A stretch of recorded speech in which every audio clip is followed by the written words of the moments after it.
The EBF Open Forum is a live Bible questions and answers program. What kind of Bible question do you have? What subject is of concern to you? Well, this is a program designed to offer you the opportunity to call in and ask questions or comments relating to the Bible. Our host and Bible teacher, Chris McCann, will respond by going to the Bible, the infallible Word of God. Our program is hosted Monday through Friday beginning at 6 p.m. Eastern Standard Time, except Wednesdays, when the program begins at noon Eastern. Call our toll-free number at 888-969-9883. Again, that's 888-969-9883. There will be someone there to answer your call and give you simple instructions to be on the program. You can also join us through Zoom video by going to ebiblefellowship.org and clicking the icon at the top. If you're calling in from another country, on our website, select the toll-free button to find your country's number.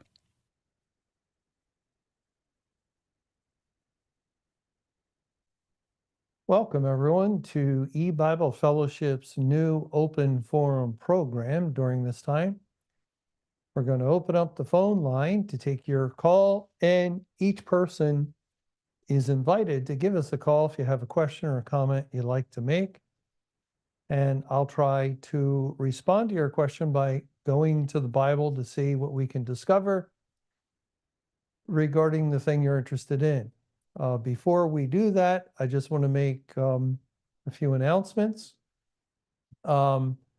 We are looking for translators in French, German languages especially, and you could really consider, we're looking for translators in all languages except Spanish. We have several Spanish translators, but we would like to speed up our translation of the material we have in English, and especially, again, French and German. Maybe you know someone who speaks those languages, who might, want a part-time job or something like that. If you do, you can tell them to email us info@ebiblefellowship.org. info ebiblefellowship.org. Also, that same address. If anyone is interested in attending the Miami, Florida Day in the Word banquet and tract distribution, May 10th and 11th. And if you're planning on coming to our weekend Bible conference in June in Millville, New Jersey, June 21st through the 23rd, those actually the May Day in the Word and the June Bible conference will not be televised. They'll not be live streamed or broadcast in any way. So the only way to join would be to come in person. And if you are planning on that, we would appreciate that you send us an email, let us know you're coming and how many are coming with you. It will help in making preparations. Well, the only other thing is the Euro track trip, which, Lord willing, will be this August 5th through 16th. August 5th through the 16th. All that I'll say for certain, depending on the Lord's will, is that we will travel to Europe. The team will travel to Europe and will go to Paris for the Olympics that overlap those dates. So if you're interested in being part of the team, write us the same email, info@ebiblefellowship.org, and do so quickly. This is the last week we will announce it. We've had a very good response as far as numbers of people, and yet we're expecting there's going to be many millions of people in Paris, and so the more people, the better. But this will be the last week of announcing it and of accepting applications for the trip. Okay, that's all the announcements. So let's go now to the first person on the phone tonight. Welcome to our new open forum program. Please go ahead with your call. Hi, Chris. I just want to make sure that we are going to be able to hear your Bible studies, right? When you say they're not going to be live streamed, I don't know, I'm sort of like unable to make it, and I'm sure a lot of other people are too, but we love to hear the No, Bible studies. we're not going to have them on audio or video. In the future. We will in the future. Right. Lord Okay. willing, we'll program it. You see that this actually is helpful to us because pretty much everyone knows everything that we do. We have, everything is instantaneous. It's live stream, or we have hardly any programming that people haven't already heard. And so this will help because in a thing like the June conference, there will be 9 Bible studies, by various men. And so it will help us in having some material to use for programming. And I don't know when, but we'll, at some point, we'll definitely show the studies. Okay, thanks. Yeah, I like to keep up with everything and as much as possible, and sometimes, like, I personally might do better because if I'm in a place in person, then I tend to not concentrate as well as I can, because I look around the room and see who's Right. here and see what people are wearing, and then my mind wanders. Well, Well, anyway, that's me. Okay. I was with you until then, but I think, yeah, there's aspects of that, right? That when you're around people, it's a different dynamic, but there's also positives to that as well. And I mentioned Yeah. this, someone asked, and I wrote a note pointing out some of the positives. For instance, I have personal experience. I was a family radio listener for 5 years. 5 years, and that's all I did was listen, and I never got involved. I didn't even know, really, I didn't think about other family radio listeners. I didn't even consider it. And then it was after Mr. Camping announced, it was in September 1992, he announced 1994 would be the end, and he had a book, and all of a sudden I and my wife, we wanted to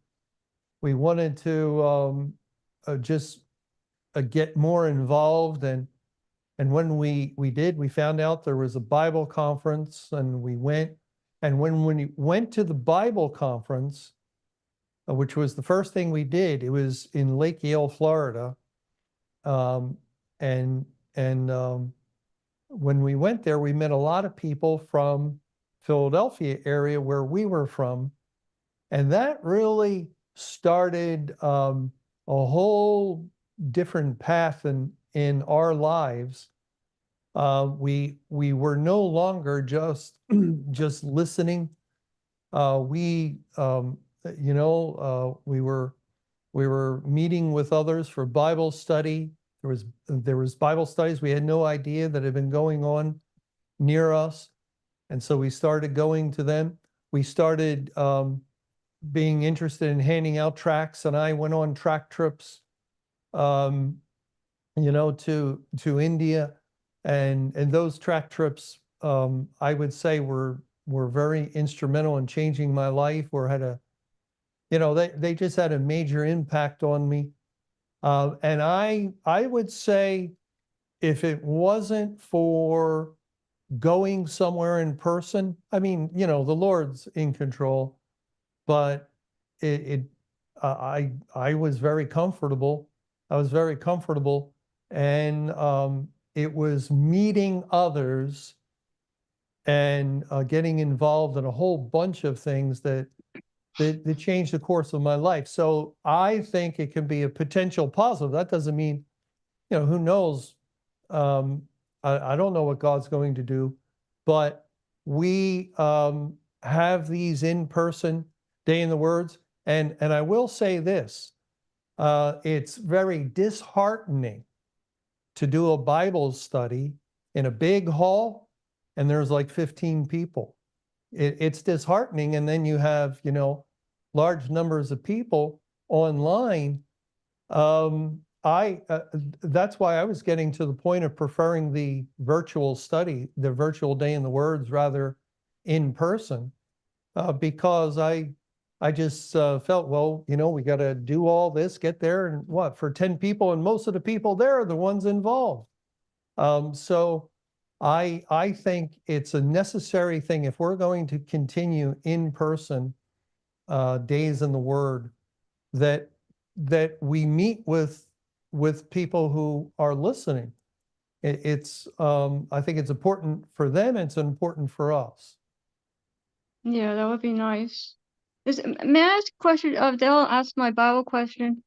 I Mhm. did write to your address on on the web, and I Mhm. didn't hear a response. I wrote about a month ago. I just asked if there was a train station in Millville within walking distance, and I didn't get a Oh, response.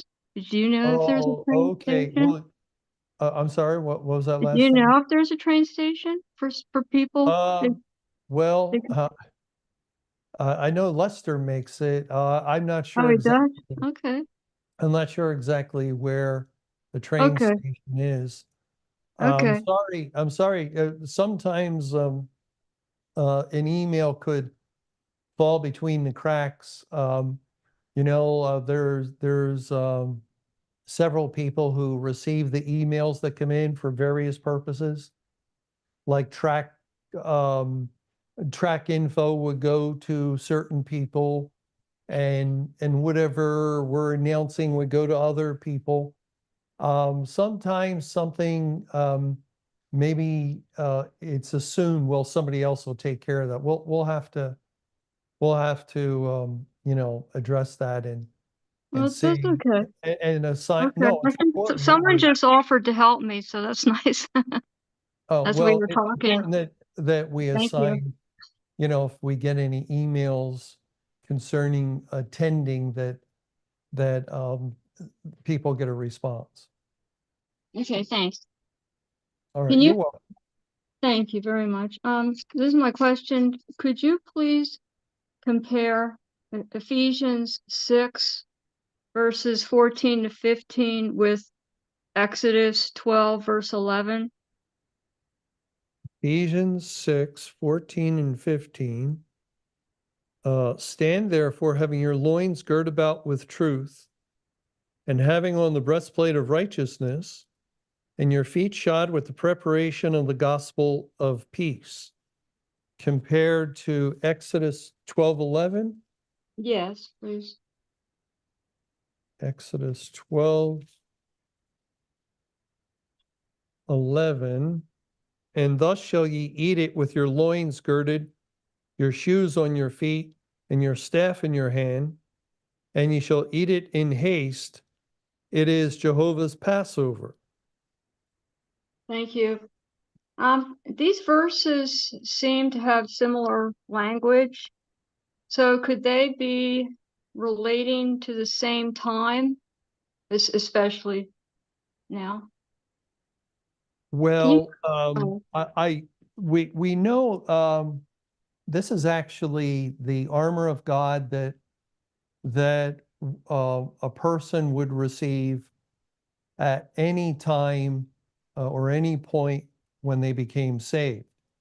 And so, I mean, there is a special application for the armor of God, because it makes mention about the evil day in verse 13. Wherefore take unto you the whole armor of God, that you may be able to withstand in the evil day, and having done all to stand, stand therefore having your loins girt about with truth, and so forth. And the Bible does emphasize standing in the day of judgment, and also being unable to stand in the day of judgment, like we read in Psalm 1.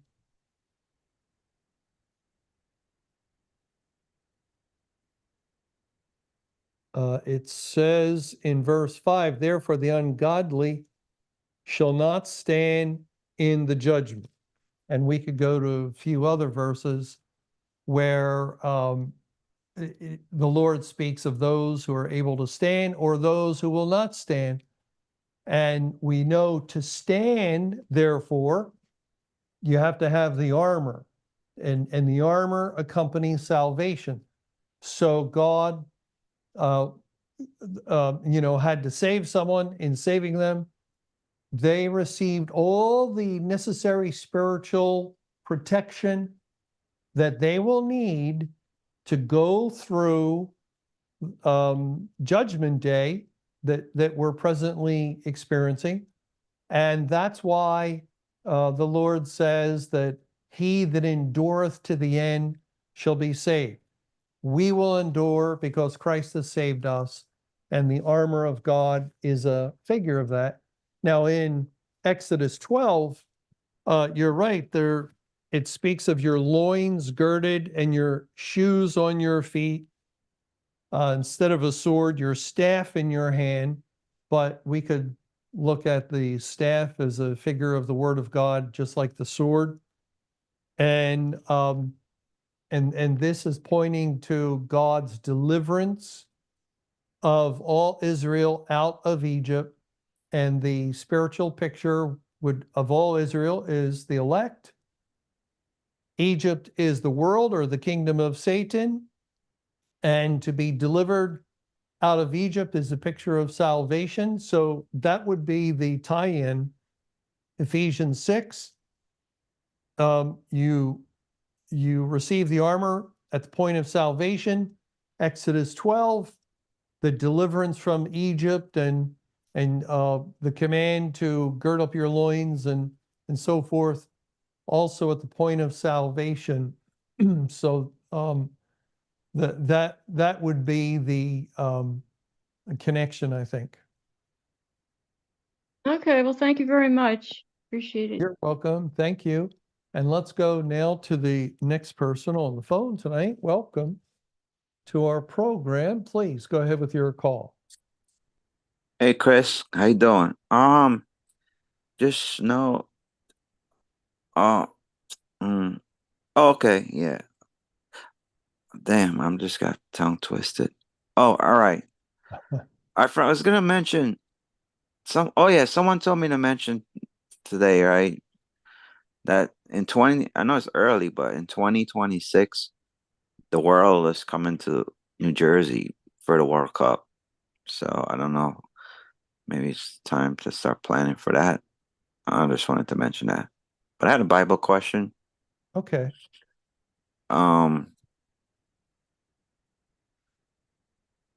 Genesis 14, verse 4 and 5. Genesis 14, 4 and 5. 12 years they served Chedorlaomer, and in the 13th year they rebelled. And in the 14th year came Chedorlaomer and the kings that were with him, and smote the Rephaims in Ashtoreth Carneum, and the Zuzims in Ham, and the Amims in Shava Carithium. Yeah, who's this guy Chedorlaomer? And can you explain how that ties into 12,000, 13,000, and 14? Yeah, Chedorlaomer is mentioned in the first verse. In verse 1, it came to pass in the days of Amraphel, king of Shinar, Arioch, king of Elasar, Chedorlaomer, king of Elam, and Tidal, king of nations. Now, when we look at this, we see there's 4 kings, which points to universality or worldwide. And so these kings really represent the rule of Satan, the kingdom of Satan. And for instance, Shinar in Daniel 1:2, the vessels from the house of God were carried into Shinar. Shinar's part of Babylon. And Elam, if we go to Daniel 8, we find Elam mentioned in verse 2. And I saw in a vision, and it came to pass when I saw that I was at Shushan in the palace, which is in the province of Elam. And I saw in a vision, and I was by the river of Ulai. So Shushan, and by the way, verse 1, in the 3rd year of the reign of King Belshazzar, he's king of Babylon. So the palace is referring to the Babylonian palace that is in Shushan, at Shushan in the province of Elam. Elam is a province of Babylon. So that's the second reference to Babylon, Shinar, Elam, and then Tidal, king of nations. That would also point to Satan, since he won the right to rule the nations when he deceived Adam back in the Garden of Eden. And he was the prince of this world, the ruler of the nations, until recently when the Lord Jesus deposed him, put him down from all rule on the date of May 21, 2011. Amraphel, yeah, I forget about that. I think I forget exactly how that fits in. But as far as the numbers, in 12 years they served Chedorlaomer. In the 13th year they rebel. Okay, now think of Chedorlaomer. He's like a king of Babylon. He's king of Elam, a province of Babylon, and 12 years he ruled. They served Chedorlaomer. And in the Bible, really, when it looks at the history of the world, it views history.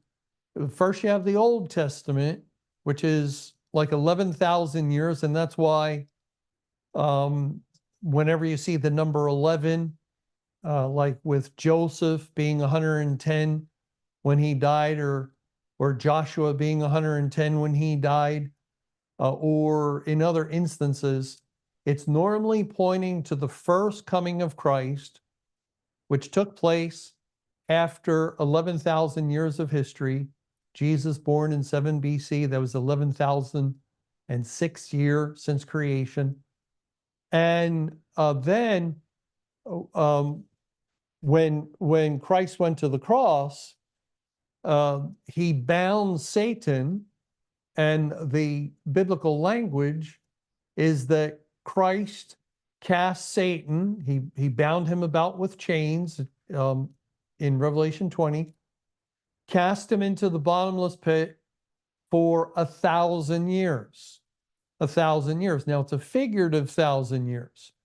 The 11,000 years of Old Testament, that's an actual number, but still, when you put it together, you have the whole Old Testament, and then from the cross until the loosing of Satan is likened to 1,000 years. that means that upon the point of Satan's loosing, the Bible could view it as 12,000. 12,000. But we know Satan was loosed at the end of the church age, and the church age ended in 1988, May 21, 1988. And 1988 was actually the 13,000th year of Earth's history. And so we see both numbers, 12, 13. And if you remember, that is significant concerning the tribes of Israel. How many tribes of Israel were there? Well, there were 12 sons of Jacob, 12 tribes. Yes, but one son received a double inheritance, Joseph. And Joseph's two sons, Ephraim and Manasseh, each became a tribe. So 12 tribes, but actually 13 tribes. How many apostles of the Lord Jesus were there? Everybody knows there were 12 apostles. Yes. However, the Apostle Paul, we even call him the Apostle Paul, insists that he also was an apostle. So actually 13. And this, there's a verse where the Lord speaks of limiting the sons of Adam according to the number of the children of Israel. In Deuteronomy 32, it says in verse 8, when the Most High divided to the nations their inheritance, when he separated the sons of Adam, and that's all mankind, everyone's a son of Adam, he set the bounds of the people, that is the bounds of the sons of Adam, the bounds of mankind, he set the bounds of the people according to the number of the children of Israel. And, what number is that? What number identifies with the children of Israel? Well, at various points in history, the population of Israel would be different figures. It can't be that. But what stays consistent? The number of tribes. 12 tribes? No, actually 13. And we have learned, yes, when we reach the end of time, the end of time really began in 1988, which was the 13,000th year of Earth's history. And so going back to Genesis 14 and this battle between kings, between 4 kings and 5, we can see that there are references that fit into the time of the end. So 12 years they served Chedorlaomer, and in the 13th year they rebelled. There's a rebellion against Chedorlaomer that it's been a while since I did this study, so I don't want to get into that. But in the 14th year came Chedorlaomer and the kings that were with him and smote the Rephaims. All right, now why reference to a 14th year? And there's a couple ways of looking at this. One, remember that the only thing the Bible tells us about Jesus when he was young, outside of his birth and fleeing to Egypt, is when he was 12 years old. He was 12 years old, and his family took him to Jerusalem at the time of the Feast of Tabernacles, or the time of the feast, and he was questioning, with the church religious leaders, and so we know Jesus is born in 7 BC, and when would he be 12? Well, he was born in October 1st or 2nd, 7 BC, and then if you go to the year 6 AD, that would be 13 years, right? Except we have to minus 1. So we even see with that 12 yet 13. You can have both numbers in view with the year 6 AD, but it would be when would Jesus turn 12 in 6 AD? It would have been in the fall. In the fall, September, October would be the Hebrew 7th month, and Christ would have turned 12 years old at that time, and that I believe it carries into 7 AD. That there is some information that brings us into the year 7 AD. I'm going to have to review. I'm sorry, but and then you have 14.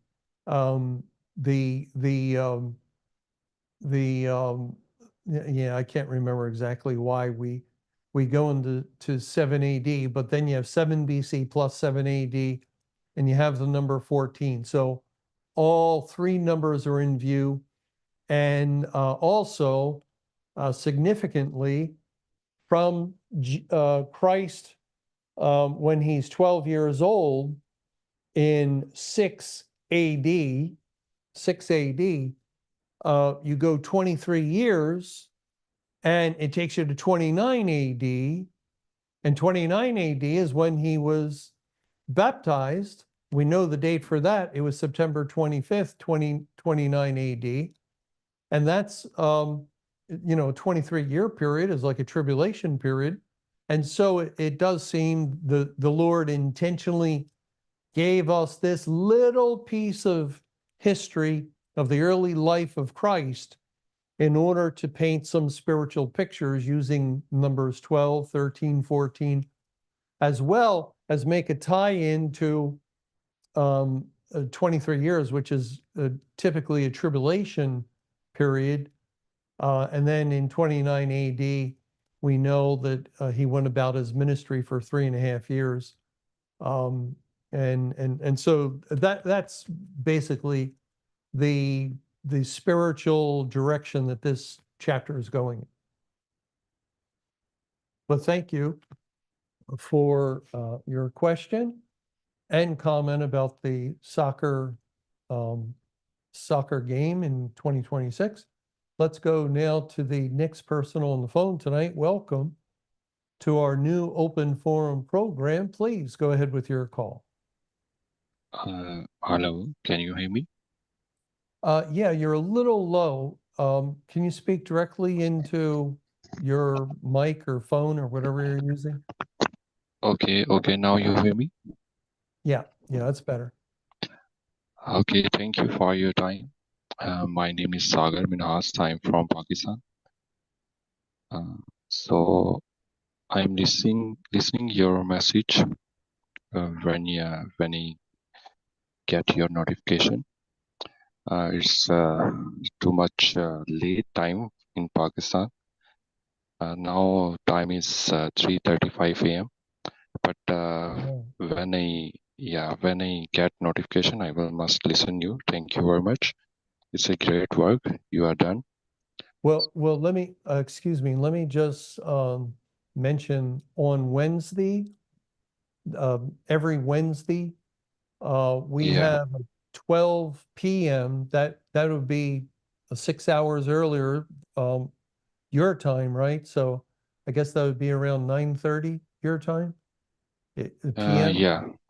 Yes, I don't know if that might be something that is easier for you. Also on Sunday afternoon here, we're on Sunday 1:30 p.m. Eastern time, which would again be earlier in the day for you. Okay. So I have a question. Someone asked me. So I'm in fellowship, in you can say youth fellowship, and someone said Jesus give us salvation on the cross, and he after when he died, and in 3 days he's going to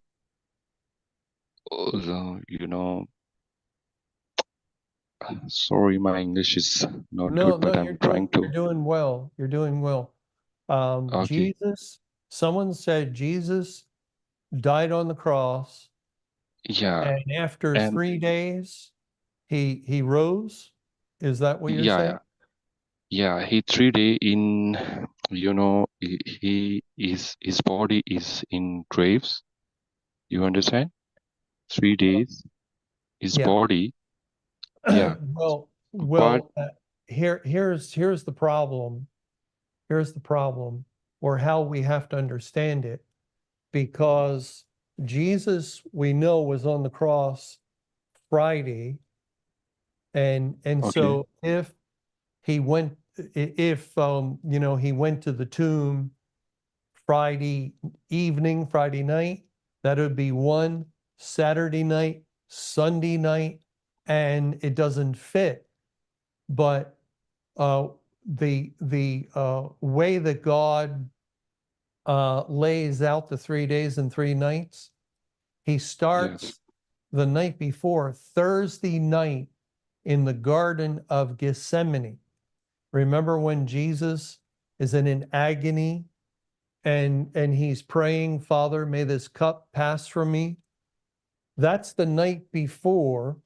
And with Hebrew, they can go evening to morning. So you have the first night, Thursday night, in the Garden of Gethsemane. The second night, Friday evening, Christ is on the cross on the day, goes to the tomb, Friday evening. The third night, Saturday evening, which is the seventh day. And then the days are Friday, Saturday, that is the daytime of the morning or the daylight hours of Friday, the daylight hours of Saturday, early Sunday mornings, the third day. And Yes. then it fits. Then you have harmony with the Bible. So Jesus rose from the dead early Sunday morning, and on the first day of the week. And that's why Christians in the New Testament period, we worship God on Sunday, the first day, because Christ rose from the dead. Now, as far as salvation, when Jesus died, well, it gets a little complicated. Christ died or paid for the sins of his people at the foundation of the world, before the world was. When he was born of the Virgin, he entered into the world, and Jesus is God in the flesh. So God himself entered into the world in order to make manifest or demonstrate or to show what he had done earlier at the world's foundation. And so the salvation that Jesus accomplished was to bear the sins of his people.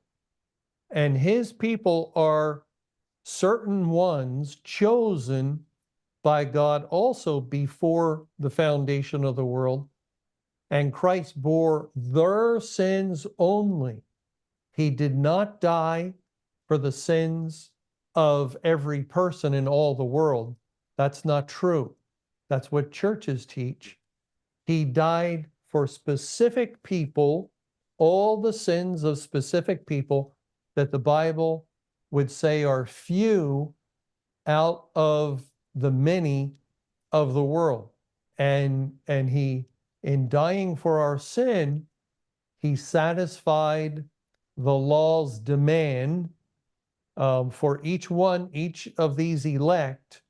The wages of sin is death. We will die if Jesus did not die on our behalf. And because he did die on our behalf, we can live. Okay. So when Jesus in 3 days after the when he complete the salvation work on the cross after the 3 days where he is going, and Bible Mhm. says he going the to get away these spirits who die in Noah uh, Noah time. Oh, yeah, I know what you mean. I know what you mean.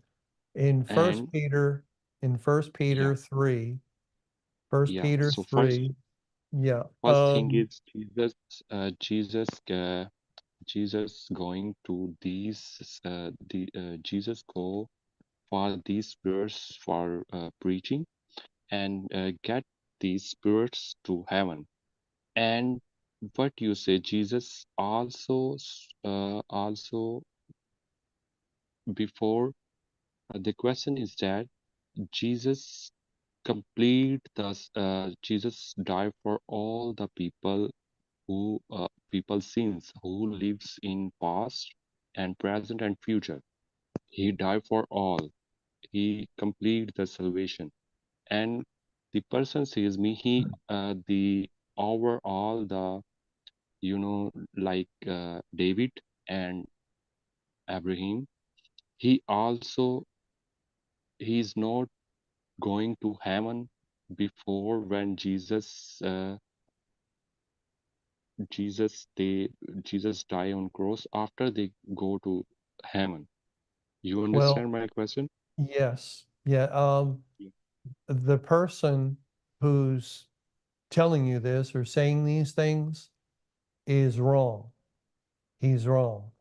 The verse in First Peter uh, that by which also he went and preached unto the spirits in prison, which Yeah. sometime were disobedient, when once the long suffering of God waited in the days of Noah, while the ark was a preparing. You see, God's telling us when Jesus preached to the spirits in prison was in time, in history, biblical history, right? We can read about Noah's flood. We know when it took place. And that's when Jesus preached to the spirits. Prison is referring to the sinner who has been taken captive by sin and by Satan. That's why if we go to Isaiah 61, it says in Isaiah 61, verse 1, and Jesus quotes this in Luke chapter 4, the Spirit of the Lord Jehovah is upon me, because Jehovah hath anointed me to preach. Notice there the preaching, just like in 1 Peter 3, preach to the spirits in prison. Jehovah has anointed me to preach good tidings unto the meek. He has sent me to bind up the brokenhearted, to proclaim liberty to the captives, and the opening of the prison to them that are bound. The gospel in the day of salvation delivered the captives. When someone would hear the word who was an elect child of God, God blessed the word, and immediately they were taken out of the prison of bondage to sin and to Satan, and delivered to the kingdom of heaven, delivered into God's kingdom, though they stayed on the earth. And Jesus always does the preaching through his people. There's a Okay. verse, there's a verse in Isaiah, and there's a verse in Romans, and they're almost identical except one difference. And the verse says, "How beautiful are the feet of him that brings glad tidings of good news." The other verse says, "How beautiful are the feet of them." One is singular, masculine, Jesus. The other is plural. Why? And because when we carry the gospel, when we share the word in the day of salvation, It was Jesus moving in us to will and to do of his pleasure, his good pleasure. And therefore, he preached. He preached. As long as it's done faithfully and truly, Jesus preached. Now, in the days of Noah, while the ark was preparing, Noah, we're told, is a preacher of righteousness. Well, Christ is righteousness. Noah preached Christ, and yet it's Christ who moved Noah to preach to the people who were in their sin, in bondage, and that's the prison. That's the prison. It's not referring to Jesus going to some physical place of hell after the cross. When Jesus resurrected, remember, he showed himself alive for 40 days. He remained on the earth for 40 days. It was after 40 days he was taken up. In Acts chapter 1, verse 11, there was the payment for the sins of his people took place at the foundation of the world. He was just showing what he had done then when he went to the cross, and the resurrection was also a manifestation that he had been victorious over sin and over death. So unfortunately, the information that you heard about that is incorrect. And as a matter of fact, hell, this is an important truth that the Lord recently has opened up to the understanding of his people at this time of the end. Hell is not, as so many churches have said it is, it's not a place of fire and eternal torment and suffering. Hell is the grave. And we can prove that in the Old Testament. There's only one Hebrew word used for hell. Sheol is the Hebrew word translated hell, and it's translated hell about 31 times in the Old Testament.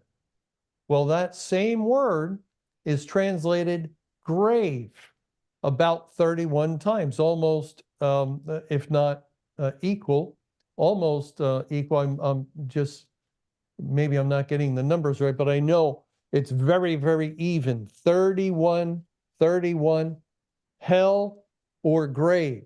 Like, for instance, when a patriarch like Jacob would die and go to the grave, that's the word Sheol.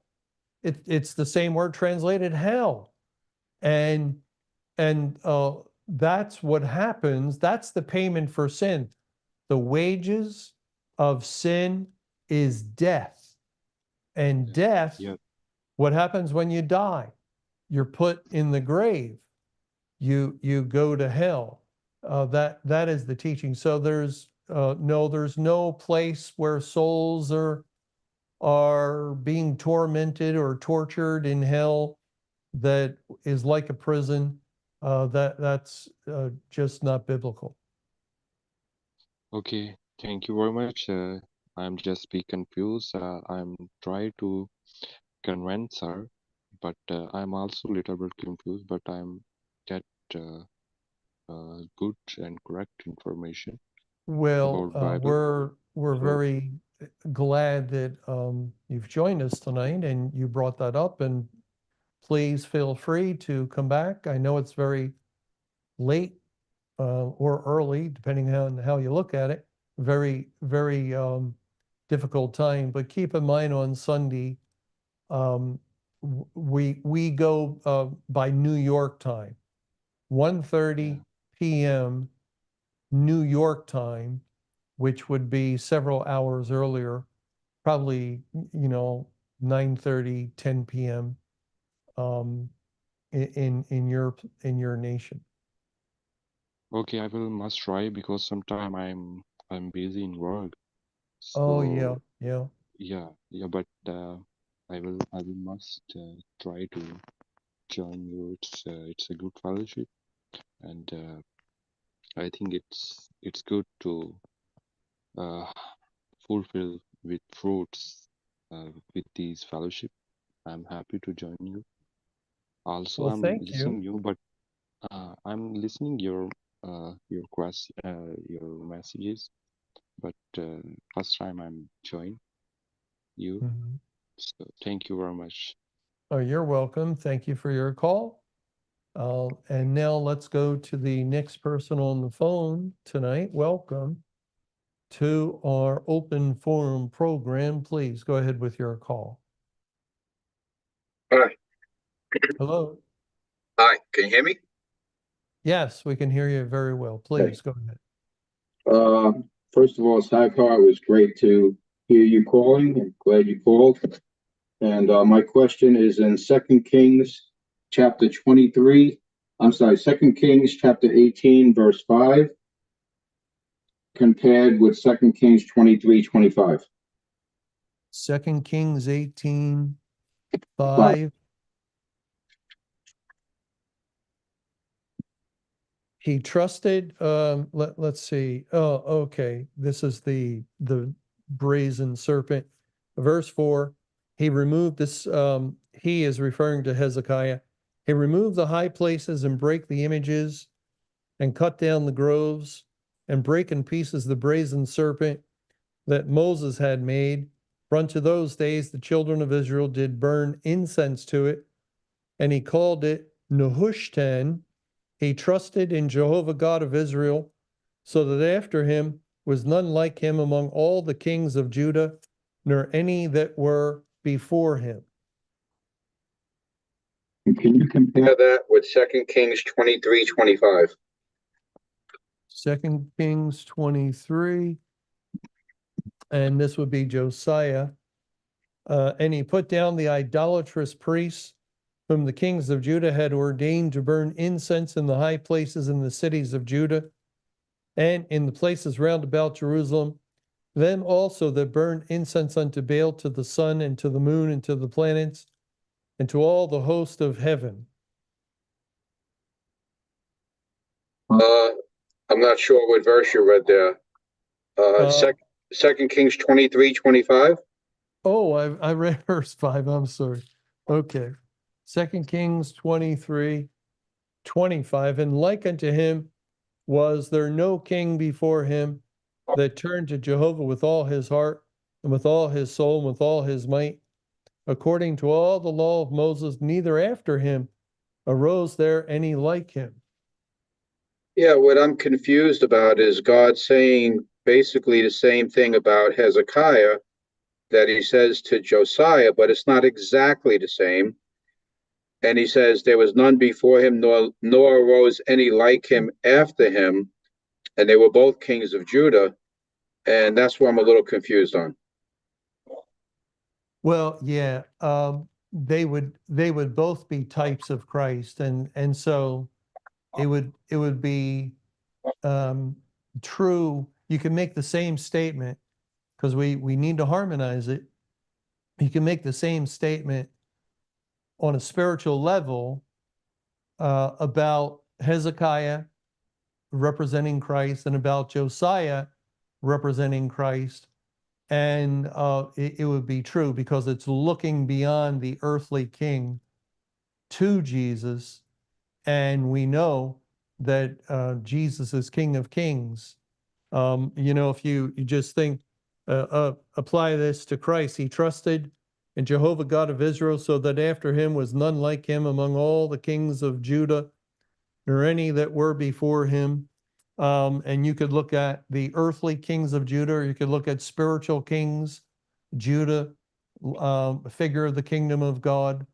And over in 2 Kings 23:25, and like unto him was there no king before him that turned to Jehovah with all his heart, with all his soul, with all his might, according to all the law of Moses, neither after him arose there any like him. And again, perfect description of Christ. The two kings, these are maybe two of the greatest kings in in the history of Judah. I guess when you look at great kings, you look at David, Jehoshaphat, Hezekiah, Josiah, they would probably be the greatest. Hezekiah, one difference between him and Josiah, Hezekiah, as soon as he became king, he started, his father was a very wicked king, Ahaz, and as soon as Hezekiah became king, he started cleaning up Judah and ridding, all the evil things that his father had done out of the land. So it's similar in that way. There was a big, spiritual revival under Hezekiah, and Hezekiah led it, but he did so immediately. I think he began to reign at age 25, and he went in the first month of his first year. You can read he's doing these things. Whereas with Josiah, he was a boy king, and he grew up. I think he became king at age 8, and he reigned 31 years, and he died at age 39.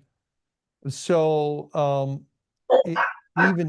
even though he could have been an elect child of God from the early age, yet he didn't have the understanding or the wisdom to really clean things up until he got a little older. So that would be one difference in the kings. But of course, they're both great kings, and yet we have to, harmonize the statements the Lord is making, because God always speaks absolute truth. And the way to harmonize it would be because here's another principle, that the spiritual meaning is always more important, superior to the apparent earthly or natural meaning, or the historical context of a thing. It's always the greater level and of meaning and significance is the spiritual. And so on the spiritual, we do have harmony, and I think that would be the explanation. That was the part that I was confused about, is that spiritually you can harmonize it, but like a lot of the, well, most of the parables that God gives in the Bible will have a historical, literal explanation, as well as the deeper spiritual. And these verses I could not harmonize on a historical sense or a literal sense. On a, as you said, on a spiritual sense pointing to Christ, absolutely, they both point to Christ. But when God says, well, sometimes there is an even historic or earthly meaning, like for instance, God says, circumcise your heart. yes, And there's nothing but a spiritual meaning there. There's no, it's using imagery of heart, but it's an impossibility to carry that out in any kind of literal way or physical way. And there's a number of verses like that, or showing the superiority of the spiritual, when the Lord Jesus cleansed the lepers, the 10 lepers, and he told them to go show yourselves to a priest, and 9 literally went to show themselves to a priest. The Samaritan, came back to Christ, and who glorified God. Well, somebody could say, well, the Samaritan disobeyed Jesus. You see, the spiritual level, greater significance, and actually, Jesus never meant for them to go show themselves to an earthly priest. And we know that because where are the 9? Where are the 9? So it's just something we have to keep in mind, that when we find that spiritual meaning, especially with statements like this, statements are true to some degree of both kings, right? They're great kings, Oh, yeah. born again, elect. And when you have a new born again soul, that in your soul, you, with all your heart, your mind, and your soul, you do serve God, love God, and so forth. But it's the statement that that says, none like him among all the kings of Judah. That's the 2 Kings 18:5. And in 23:25,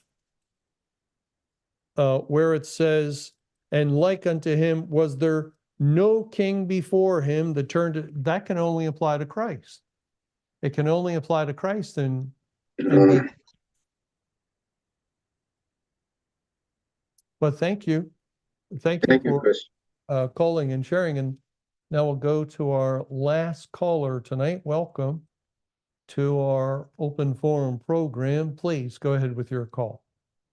Hey, Chris, can you read Isaiah 60 verses 10? Isaiah 60 verse 10.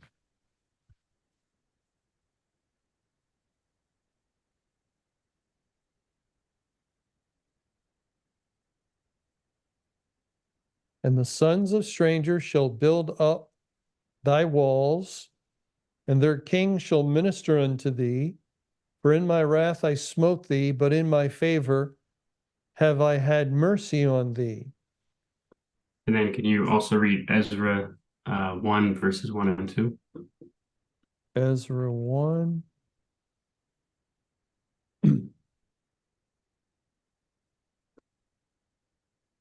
Now, Ezra 1 verse 1. Now in the first year of Cyrus, king of Persia, that the word of Jehovah by the mouth of Jeremiah might be fulfilled, Jehovah stirred up the spirit of Cyrus, king of Persia, that he made a proclamation throughout all his kingdom, and put it also in writing, saying, Thus saith Cyrus, king of Persia, Jehovah God of heaven has given me all the kingdoms of the earth, and he has charged me to build him a house at Jerusalem, which is in Judah. I'm just wondering if this somehow ties in with Isaiah 60 verse 10, because it mentions building up walls. And I know it's not talking about salvation, because this is in the context of Judgment Day, or at least that's what I understand. But I'm wondering if that relates with Ezra, because Cyrus gives the command to rebuild the temple. Yeah, I know. I'm still trying to figure that out. We know Cyrus is used by God as a figure of Christ. He's also called Darius. So in Daniel 5, in the night after Daniel interpreted the writing on the wall for the king of Babylon, Darius or Cyrus took the kingdom, put the king of Babylon to death, and began to rule over Babylon himself. And actually, Cyrus is called the king of Babylon in the book of Ezra. He assumed that title, and so the problem is, in 2 Chronicles 36, the last few verses, and then Ezra 1, we're reading about the time after the 70 years. The 70 years typify the Great Tribulation. And so the question is, does that mean this is teaching us about immediately after the tribulation, which is Judgment Day? And it's difficult to understand, because they are going to go rebuild the temple, and it takes quite a while to rebuild it because they have adversaries who hinder the work. And then finally, the Lord moves in another king for them to do it. And I just don't have it all figured out, I think there is a possibility.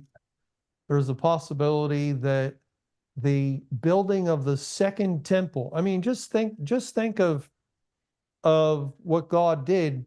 He had Israel build a temple, Solomon's temple, and then he had the Babylonians destroy the temple. And we can look at spiritual pictures of that. The Babylonian destruction of Jerusalem and the temple points to God's judgment on the church, the end of the church age. And then God commands, build another temple, which becomes Zerubbabel's temple. And so there is this second temple after the first. And I'm not, I can see how maybe God is just continuing with the historical account, the historical narrative of the nation of Israel. Maybe we just have to look for different spiritual pictures, like different portraits in a picture gallery. And we could do that, and we could learn various things from that. But it could be that perhaps the building of the temple, the rebuilding, is pointing to something else, and that's kind of what I'm holding out for, trying to learn to see if I can find out anything about that. And so far, yeah, not too much progress. Yeah. I mean, it does. I'm sorry? It is characteristic of God to demonstrate, like what happened at the foundation was demonstrated at the cross. I know we're going through the demonstration, as we go through hell. So it seems like it could be fitting, for there to be a demonstration of the house that was built, maybe. That was one thought I had. Yeah. I've thought about that too, and that would have to be the only way it could apply. But you have to get a lot of things to fit. Right. It's complicated. But Yeah. thank you for calling and sharing and bringing up those verses. We have come to the end of our program, the end of our time tonight. I would like to thank everyone for joining us and sharing your questions and comments, and especially the Bible verses we had a chance to read and consider. But we've come to, again, the end of our time. Lord willing, we'll have another open forum program tomorrow at 6 p.m. Eastern, 3 p.m. Pacific, and we hope you'll be able to join us then. For now, may you have a good night, and may the Lord's perfect will be done. Thanks again for joining us for eBible Fellowship's live open forum program. You can call in with your Bible questions Mondays and Tuesdays, Thursdays and Fridays beginning at 6 p.m. Eastern, and Wednesdays beginning at noon Eastern.